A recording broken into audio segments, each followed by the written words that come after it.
아멘. 오늘은 신앙의 넓이라는 제목으로 하나님의 말씀을 증거하도록 하겠습니다. 어제 137편이 신앙의 깊이였다고 한다면요, 오늘은 신앙의 넓이입니다. 개념을 먼저 이야기하면 신앙의 중심이 있어야 합니다. 중심은 십자가에 달리신 예수님입니다. 그리고 예수님을 만나는 내 개인적인 체험이 이 체험이 있어야 됩니다. 예수님을 만나는 개인적인 체험이. 그러면 이 호수 같은데 돌멩이 던져보셨죠? 그죠? 퐁당하고 빠지면 그 원이 점점점 커집니다. 그죠? 동심원. 중심이 똑같은데 원이 점점점 커져 나가는 것입니다. 그러니까 예수님을 내가 믿고 그 예수님을 믿은 것이 이제 점점 커져 나가는 것입니다. 중심에는 예수님이 계시고 내가 이제 개인적으로 예수님을 믿으면 그것이 나를 통해서 가정으로 또 교회로 지역으로 이렇게 번져 나가야 된다는 겁니다. 그래서 성령이 너희에게 임하시면 너희가 권능을 받고 예루살렘과 온 유대와 사마리아와 땅끝까지. 사도행전 1장 8절의 말씀이요, 오늘 시편 138편과 개념이 똑같은 것입니다. 그 패턴은요, 먼저 개인에게 임한 감사입니다. 그래놓고 과거에 있었던 위험을 묘사하고 있습니다. 위험이 있었는데 하나님께서 개입해 주셔서 구원해 주셨다. 여기까지는 개인적인 체험이죠. 이제 보편적인 구원이 돼서 다른 사람도 이렇게 되기를 원합니다. 내가 예수님을 믿고 구원받고 회복이 됐던 것처럼 이제 내가 믿었던 예수님을 다른 사람도 믿기를 원합니다. 그리고 심지어는 대적의 입에서까지도 하나님을 찬송하기를 원합니다. 그것이 오늘 시편 138편입니다. 그래서 이 두 가지로 이해하시면 됩니다. 중심과 확산. 중심에는 예수님, 그리고 그 예수님이 이 개인에서 이제 확산이 되어져서 심지어는 대적의 입술에서까지도 하나님을 찬송하기를 원한다는 것입니다. 중심이 무엇인가? 죽임당한 어린 양이 되어야 된다는 것입니다. 이것은 요한계시록 5장에 나오는 개념이죠. 요한계시록 5장에 보면 보좌의 모습이 나옵니다. 그런데 그 보좌의 중심에 누가 계시냐면 어린 양이 계십니다. 죽임을 당하신 어린 양, 십자가에 달리신 예수님, 그 연약함이 중심에 있는 것, 그것이 바로 기독교입니다. 예수님이 계시는데 죽임당한 예수님, 십자가의 예수님, 그것이 중심에 있어야 된다는 것입니다. 그때 평화가 있고 그 중심에 강함이 아니라 연약함이 있다는 것입니다. 가정도 그렇죠. 가정이 기쁠 때가 언제입니까? 아이를 낳습니다. 그러면 누구 중심으로 움직이죠? 아이 중심으로 움직입니다. 그렇죠? 가정도 가장 연약한 사람 중심으로 움직일 때 기쁨이 있습니다. 가끔 요즘 TV에 이 젊은 부모들이요, 철이 없어서 그렇겠죠. 뭐 PC방을 가서 이틀 동안 게임을 하다가 아이 그냥 내버려두고 죽었다는 기사들이 종종 나오죠. 참 말세는 말세입니다. 왜 이게 우리가 말도 안 된다고 이야기를 하죠? 강한 부모 중심으로 가면 아이는 죽는 겁니다. 그렇죠? 그러니까 기본적인 인간성이 있는 이 정상이라고 한다면요, 집안에서 가장 약한 사람 중심으로 움직이게 되는 겁니다. 그럴 때 평화가 있고 그럴 때 기쁨이 있다는 것입니다. 그렇죠? 그래서 우리 가정이나 교회도 마찬가지입니다. 교회나 가정이 가장 약한 사람 중심으로 움직이게 되면요, 그때 기쁨이 있고 그때 평화가 있는 것입니다. 부모님이 나이가 들어서 약해집니다. 그러면 효도는 약해진 부모님을 중심으로 하는 것입니다. 그렇죠? 젊은 자녀들이요, 이제 장성하게 되면요, 약해진 부모님을 중심으로 움직이는 것, 그것이 바로 효도라는 것입니다. 그래서 언제나 가정도 그렇고 교회도 그렇고 약한 자를 중심으로 움직이게 되면 기쁨이 있고 평화가 임하게 된다. 그것이 메시지입니다. 그래서 하늘 보좌는요, 죽임을 당하신 어린 양 예수님입니다. 이것을 말해주고 있습니다. 그리고 그 주변에 이제 내 생물, 이것은 모든 피조물들을 대표하고 그 다음에 24장로, 그 다음에 천군과 천사가 있습니다. 이렇게 어린 양을 중심으로 퍼져나가게 되는 거죠. 중심이 있고 확산이 되어지는 것입니다. 이렇게 동심원이 퍼져나가는 것. 그래서 심지어는 이방의 왕들까지도 고백하게 된다. 먼저 우리 중심의 내용을 한번 보시겠습니다. 1절과 2절입니다. 시작. 내가 전심으로 주께 감사하며 신들 앞에서 주께 찬송하리이다. 내가 주의 성전을 향하여 예배하며 주의 인자하심과 성실하심으로 말미암아 주의 이름에 감사하오리니 이는 주께서 주의 말씀을 주의 모든 이름보다 높게 하셨음이라. 그 다음이 중심이 예배인데 그 중심이 예배되는 것이 무엇이냐? 약한 자, 낮은 자를 중심으로 임한다라는 것을 보여주는 것이 6절입니다. 6절도 한번 보시겠습니다. 시작. 여호와께서는 높이 계셔도 낮은 자를 굽어 살피시며 멀리서도 교만한 자를 아심이니이다. 낮은 자를 굽어 살피시는 하나님, 그러니까 죽임당한 어린 양, 약한 자 중심으로 움직이는 교회, 성도, 그러니까 기쁨이 있고 평화가 있다. 이 말씀을 해주고 있습니다. 그러면 중심이 되면 어떤 일이 벌어집니까? 그 중심에 하나님의 임재가 있고 이제 이게 퍼져나가는 것입니다. 그래서 나중에는요, 대적의 입술에서도 찬송이 나오게 된다고 말하고 있습니다. 특별히 다니엘서를 보시면요, 어제 살폈던 것처럼 그 당시의 전쟁은 신들의 전쟁으로 불렸다 그랬죠. 그래서 그 나라가 지면 신들이 졌던 것으로 이해를 했습니다. 그러니까 바벨론의 포로로 이스라엘 백성들이 끌려가게 되죠. 그래서 다니엘서를 보면 여호와 하나님은요, 전쟁에 진 하나님입니다. 그리고 바벨론, 그들이 섬겼던 마르둑은 이긴 신이 된 거죠. 그렇게 포로로 끌려갔는데 포로로 데려간 게 누구냐면 느부갓네살 왕이 포로로 데리고 갔습니다. 그렇죠? 그때 다니엘이 이 꿈을 꾸고 해석을 해주는데 4장에 보시면, 다니엘서 4장에 보시면 느부갓네살이요, 갑자기 쫓겨나가지고요, 소처럼 풀 뜯어 먹고요, 이 손톱이요, 새의 손톱처럼 됐대요. 무슨 얘기를 하고 있는 거냐면 미쳤다는 겁니다. 갑자기 느부갓네살이 미쳤대요. 근데 미친놈이 낮아졌다가, 이렇게 미친놈이 돼서 낮아졌다가 회복이 됐습니다. 그랬더니 느부갓네살이 살아계신 하나님을 인식합니다. 그래서 다니엘서 4장 37절을 보시면, 그러므로 지금 나 느부갓네살은 하나님의 왕을 찬양하며 칭송하며 경배하노니 그의 일이 다 진실하고 그의 행하심이 의로우심으로 교만하게 행하는 자를 그가 능히 낮추심이라. 지금 대적 느부갓네살의 입술에서요, 하나님을 찬송하는 이야기가 나오고 있는 것입니다. 이것이 바로 오늘 시편 138편의 비전입니다. 대적의 입술에서까지 하나님을 찬송하는 모습이 나오게 되는 것.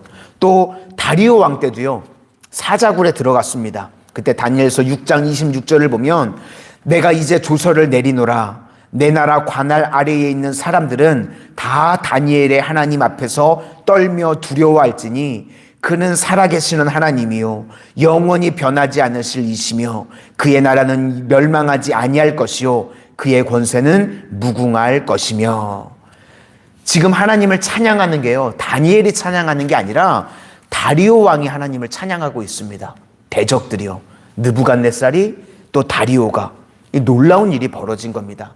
대적들의 입에서 하나님을 찬양하는, 찬미하는 내용이 나오고 있다는 것입니다. 이것이 바로요, 개인의 믿음이 퍼져나가서 우리가 말씀을 붙들게 되면요, 이런 놀라운 일이 이제 퍼져나가게 돼서 대적들까지도 하나님을 찬양하는 일이 벌어지게 된다는 것입니다. 우리 3절부터 5절까지 보시도록 하겠습니다. 3절부터 5절까지입니다. 시작. 내가 간구하는 날에 주께서 응답하시고 내 영혼에 힘을 주어 나를 강하게 하셨나이다. 여호와여, 세상의 모든 왕들이 주께 감사할 것은 그들이 주의 입의 말씀을 들으며 그들이 여호와의 도를 노래할 것은 여호와의 영광이 크심이니이다. 아멘. 이렇게 내 속에 있던 신앙의 간증들이 막 퍼져나가게 돼서 이제 세상의 모든 왕들까지도 주의 이름을 찬미한다 라고 말씀하고 있습니다. 그러므로 우리가 할 일은 뭐냐면요, 전도하는 것입니다. 말씀을 증거하는 것입니다. 말씀을 증거하게 될 때요, 일은 누가 하냐면 하나님이 일하십니다. 그죠? 우리가 일하는 게 아니고 하나님이 역사하시고 하나님이 일하셔서 우리의 믿음을 통해서요, 대적들까지도 하나님을 찬미하는 일을 보게 될 줄로 믿습니다. 그래서 성령께서 우리와 동행해 주시면 우리가 살아나게 되고 막아주시고 구원해 주시고 보상해 주시고 우리를 버리지 아니하시고 승리케 하신다는 것입니다. 그 내용이 7절과 8절입니다. 우리 마지막으로 7절과 8절을 보시도록 하겠습니다. 시작. 내가 환난 중에 다닐지라도 주께서 나를 살아나게 하시고 주의 손을 펴사 내 원수들의 분노를 막으시며 주의 오른손이 나를 구원하시리이다. 여호와께서 나를 위하여 보상해 주시리이다. 여호와여, 주의 인자하심이 영원하오니 주의 손으로 지으신 것을 버리지 마옵소서. 아멘. 그러니까 하나님 나라의 중심은 죽임당하신 어린 양 예수님이고, 그리고 우리가 말씀을 증거하고 성령과 동행하게 되면 동심원처럼 그 중심이 확산이 되어져서 대적들까지도, 내 대적들까지도 주님을 알게 되고 찬미하는 일이 벌어지게 된다는 것입니다. 이것이 우리 교회의 비전이 되어져서 복음이 확산되어지는 은혜의 역사가 임하게 되시고 그 중심에 우리 성도님들이 계시기를 주님의 이름으로 축원을 드립니다. 기도하겠습니다. 사랑의 주님, 날마다 우리 신앙의 중심에 십자가에 죽임을 당하신 예수님이 있게 하여 주시고, 그 예수님이 이제 나를 중심으로 퍼져나가게 하여 주셔서 우리 가정이 다 예수님을 믿는 인가기도 되어지는 신앙의 가문으로 세워지게 하여 주시고, 나를 중심으로 복음이 퍼져나가게 하여 주셔서 우리 교회가 신앙으로 사랑으로 하나 되어지는 역사가 임하게 하여 주시고, 우리 교회를 통하여서 이 주변이 변화되어지게 하여 주시고 이 민족이 변화되어지는 놀라운 역사가 임하여지게 하여 주시옵소서. 이런 놀라운 비전이 오늘 새벽을 깨우며 나오신 우리 성도님들 한 분 한 분으로부터 시작되어질 수 있도록 성령의 불길을 강하게 역사하여 주시옵소서.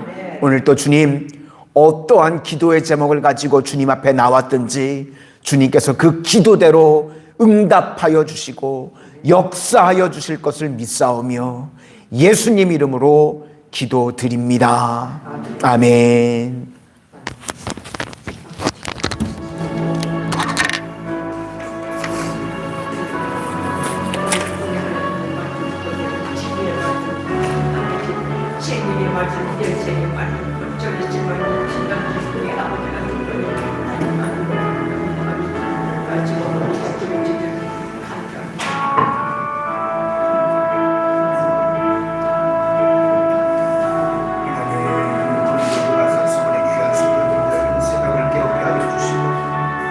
아버지, 주님 앞에 나와 하루를 기도함으로 주를 의탁함으로 시작하게 하시니 감사를 드립니다.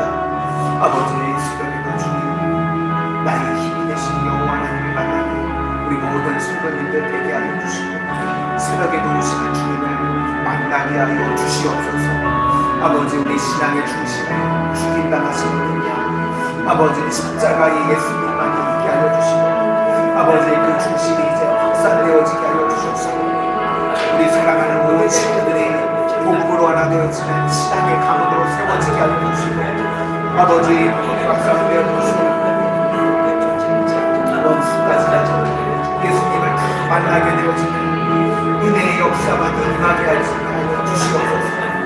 주님께서 빚값으로 세워주신 우리 마산 서문교회를 통하여서 아버지, 지역이 변화되어지게 하여 주시고 아버지, 건강이 변화되어지게 하여 주시고 아버지, 민족이 변화되어지는 은혜의 역사가 임하여 주시옵소서. 하나님, 주님 들으시고 응답하여 주시기를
Hallelujah.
Oh,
감사합니다.